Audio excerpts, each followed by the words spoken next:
22ರಂದು ಬಾಲರಾಮನ ಪ್ರಾಣ ಪ್ರತಿಷ್ಠಾಪನೆ ಆಗಲಿದೆ. ಪ್ರಧಾನಿ ನರೇಂದ್ರ ಮೋದಿ ಅವರು ನೆರವೇರಿಸಲಿದ್ದಾರೆ. ಈ ಒಂದು ಕಾರ್ಯಕ್ರಮದ ಹಿನ್ನೆಲೆಯಲ್ಲಿ ಅವರು ಒಂದು ದಿನ ಮುಂಚಿತವಾಗಿಯೇ ಅಯೋಧ್ಯೆಗೆ ತಲುಪ್ತಾ ಇದ್ದಾರೆ. ಜನವರಿ 21ನೇ ತಾರೀಕು ಭಾನುವಾರ ಅಯೋಧ್ಯೆಗೆ ಮೋದಿ ಅವರು ಹೋಗ್ತಾ ಇದ್ದಾರೆ. ಪ್ರಾಣ ಪ್ರತಿಷ್ಠಾಪನೆಗೂ ಒಂದು ದಿನ ಮೊದಲೇ ಅಯೋಧ್ಯೆಗೆ ಪ್ರಧಾನಿಯವರ ಆಗಮನ ಆಗುತ್ತೆ.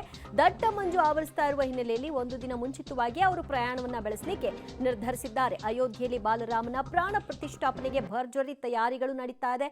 ಇದಕ್ಕಾಗಿ ಒಂದು ವ್ರತಾಚರಣೆಯನ್ನು ಕೂಡ ಈಗಾಗಲೇ ಪ್ರಧಾನಿ ನರೇಂದ್ರ ಮೋದಿ ಅವರು ಆರಂಭ ಮಾಡಿದ್ದಾರೆ.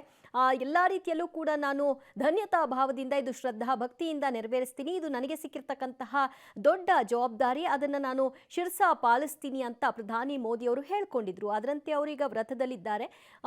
ಅಯೋಧ್ಯೆಗೆ ಜನವರಿ 22ನೇ ತಾರೀಕಿನ ಬದಲಾಗಿ ಅವರು 21ನೇ ತಾರೀಕಿನಂದೇ ಹೋಗ್ತಾರೆ.